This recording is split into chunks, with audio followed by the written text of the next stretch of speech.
Nous allons pour l'occasion, pour la circonstance, accueillir notre invité qui nous vient des États-Unis, du district de Columbia, précisément à Washington. Donc, il s'agit de Maître Brana Benanea qui est confortablement installé du côté donc de Washington, comme je le disais.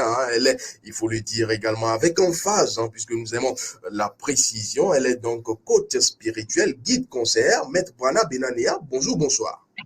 Bonsoir, Monsieur Maramana. Bonsoir à nos centaines. On a déjà quoi, 30 000 téléspectateurs qui nous font l'honneur chaque jour de nous suivre. Merci d'être scotchés pour, comme toujours, être édifiés sur les questions de la conscience ou encore sur les questions de son être intérieur ou authentique. Merci, Monsieur Maramana, de m'avoir. Merci également à vous d'être toujours là pour éclairer. Vous ne vous en lassez jamais. On sent donc véritablement que c'est votre mission. Vous avez eu à le dire plusieurs fois sur ce plateau. Vous êtes toujours là, disponible pour éclairer la lanterne de plus d'un sur plusieurs sujets véritablement qui sont occultes pour les néophytes en spiritualité. Merci, c'est un privilège que de vous avoir en plateau.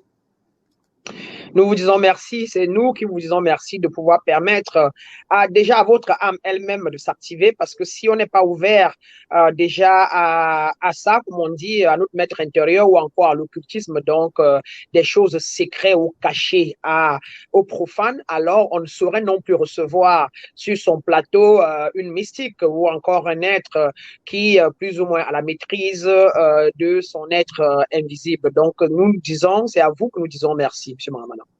Grâce à cette thématique, à cette question centrale, voici pourquoi et comment votre niveau de conscience détermine votre vie. D'abord, il faut commencer, pourquoi pas, par chercher à comprendre ce que c'est que la conscience. Maître Brana Benanea, quand on parle de conscience, c'est vrai que les psychologues l'expliquent, c'est vrai donc que les mystiques l'expliquent. Alors, pour vous, Maître Brana Benanea, la conscience, c'est quoi? Est-ce qu'on peut la palper? La conscience, on ne la palpe pas, mais on peut dire on palpe son reflet à travers le corps physique ou encore à travers tout ce qui est touchable ou palpable. Donc, comme quoi, tous ceux qui sont néophytes doivent savoir que la conscience est tout ce qu'ils voient de leurs cinq sens et c'est ça qui explique leur niveau de conscience. Donc, maintenant, pour le mystique ou de manière assez terre à terre, la conscience, c'est notre aspect total, énergétique total. La vie est énergie. Et je le décris toujours en démontrant, par exemple, moi, Maître Branham, voici qui suis assise là, ce que j'aimais, si je me tais, je ne dis rien, le néophyte ne me comprendra pas. Or, je peux parler au néophyte à longueur de journée et à vous à longueur de journée sans pousser sur la conscience qui est en moi qui sort là. Mais maintenant, alors, je décide de pousser sur elle, donc de la mettre en marche, de l'accélérer.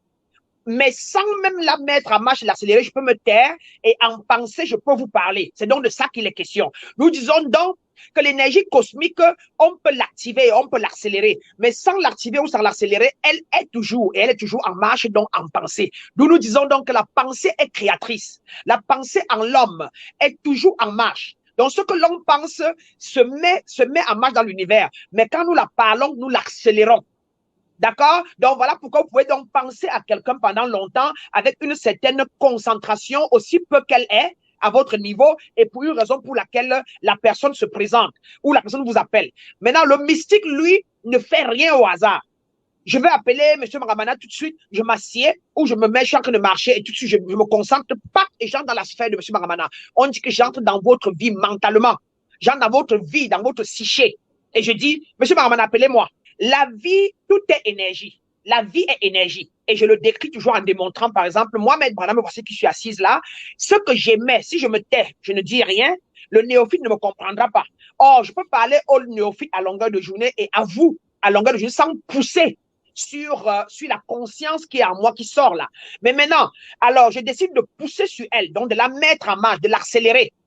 Mais sans même la mettre en marche et l'accélérer, je peux me taire et en penser, je peux vous parler. C'est donc de ça qu'il est question. Nous disons donc que l'énergie cosmique, on peut l'activer, on peut l'accélérer. Mais sans l'activer ou sans l'accélérer, elle est toujours, et elle est toujours en marche, donc en pensée. Nous disons donc que la pensée est créatrice. La pensée en l'homme est toujours en marche. Donc, ce que l'on pense se met en marche dans l'univers. Mais quand nous la parlons, nous l'accélérons.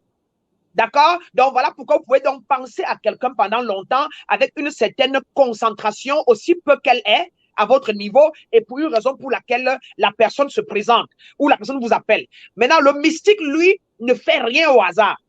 Je vais appeler M. Maramana tout de suite, je m'assieds ou je me mets, je suis en train de marcher et tout de suite, je me concentre, pas et j'entre dans la sphère de M. Maramana. On dit que j'entre dans votre vie mentalement.